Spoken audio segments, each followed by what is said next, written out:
Bom dia, crianças, bom dia, família, tudo bem com vocês? Espero que sim. Hoje, dia 9 de novembro, terça-feira, nós vamos retomar nossos estudos, revisar sobre os movimentos de rotação e translação. Então, o movimento de rotação, ele é responsável pelo dia e pela noite, né? E o movimento de translação é o que deu origem, né, às estações do ano. Então, vamos revisar esse conteúdo. Vamos falar sobre as estações do ano também. A Terra, basicamente, possui dois movimentos. Dois movimentos principais, crianças. O movimento de rotação, que determina a duração dos dias e dura 24 horas, ou um dia. É o giro da Terra em torno do seu próprio eixo.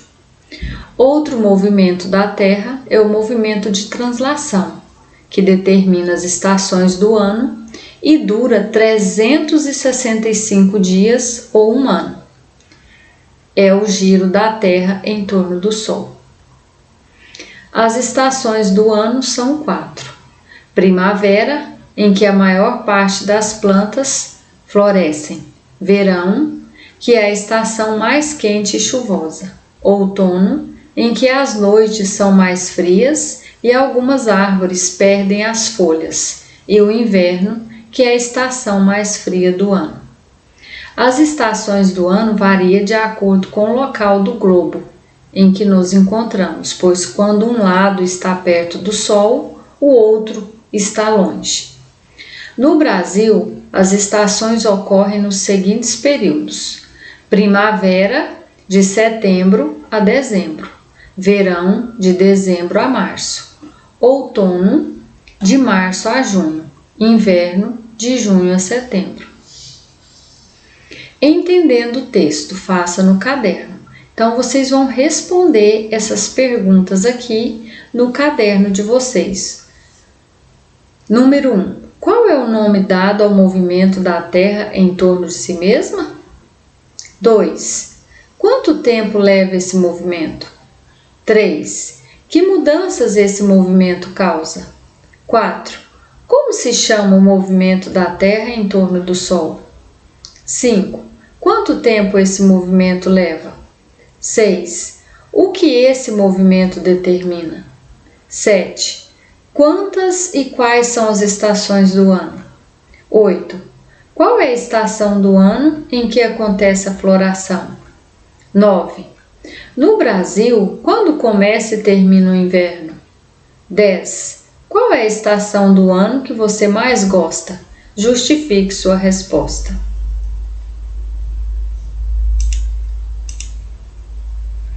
Agora nós vamos à aula de história. Vamos lá. A história é uma ciência que estuda a vida do homem através do tempo. Ela investiga o que os homens fizeram, pensaram e sentiram enquanto seres sociais. A história é feita por homens, mulheres, crianças, ricos e pobres, por governantes e governados, por dominantes e dominados, pela guerra e pela paz, pelas pessoas comuns desde os tempos mais remotos. A história está presente no cotidiano, ou seja, no dia a dia. Ao estudar a história, nos deparamos com o que os homens foram e fizeram, e isso nos ajuda a compreender o que podemos ser e fazer. Assim, a história é a ciência do passado e do presente, mas o estudo do passado e a compreensão do presente não acontecem de uma forma perfeita, pois não temos o poder de voltar ao passado, e ele não se repete. Por isso, o passado tem que ser recriado, levando em consideração as mudanças ocorridas no tempo. As informações recolhidas no passado As informações recolhidas no passado não servirão ao presente se não forem recriadas, questionadas, compreendidas e interpretadas. Agora nós vamos ver o que são fontes históricas. Então, fontes históricas são todos os vestígios deixados por pessoas que viveram em tempos passados. Os vestígios se tornam fonte histórica a partir do momento em que o historiador os estuda. Então, o historiador é que investiga essas coisas que as pessoas vão deixando ao longo da história, ao longo do tempo.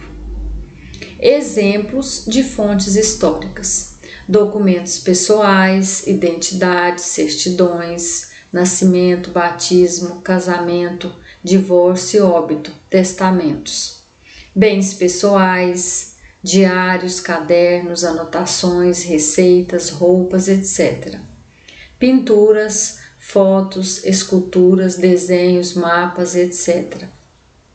Relatos orais, depoimentos, entrevistas, cantigas populares, ditado, lendas e mitos, móveis e utensílios domésticos, músicas, filmes, documentários, vídeos, revistas e jornais. As fontes históricas, estão espalhadas por muitos lugares, mas não são os arquivos, os museus e as bibliotecas que guardam importante parte delas. Cada pessoa constrói sua história e pode registrá-la através de álbuns, diários.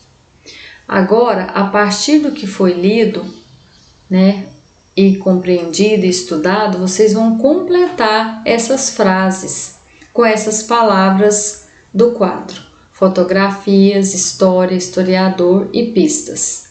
Então, vocês vão completar essas frases da letra A, B e C. Enquanto fazemos nossa própria história, participamos também da história das pessoas que estão ao nosso redor. Escreva V para as frases verdadeiras e F para as frases falsas. A. A nossa família também faz parte de nossa história? A palavra história significa conhecer o futuro? C. Estudar a história não é importante para as pessoas conhecerem o passado? D. Quando brincamos ou ajudamos a um amigo, estamos fazendo parte da sua história? Então, vocês vão ver cada sentença dessa, cada frase, se ela é verdadeira ou falsa, de acordo com o que nós lemos e estudamos. Agora, com a ajuda do papai ou da mamãe, vocês vão preencher, vocês vão escrever aqui, completar essa árvore genealógica de sua família. Então, vocês vão começar escrevendo o nome de vocês, o nome do papai, da mamãe, dos avós maternos, dos avós paternos, bisavós maternos e bisavós paternos. Então, é uma maneira de vocês resgatar a história da vida de vocês. Na aula de matemática de hoje, vocês vão resolver essas situações, problemas aqui. Numa sala, há 42 poltronas ocupadas e 9 poltronas vazias. Quantas poltronas há nessa sala? Paulo tem R$48 e quer comprar um carrinho miniatura. Para conseguir comprar o carrinho, ele precisa de mais R$25. Qual é o preço do carrinho?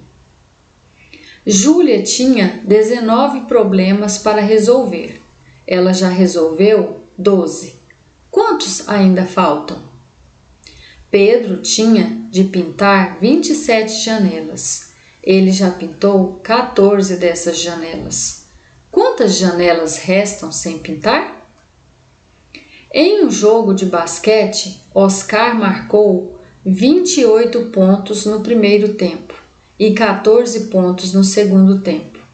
Quantos pontos Oscar marcou nesse jogo?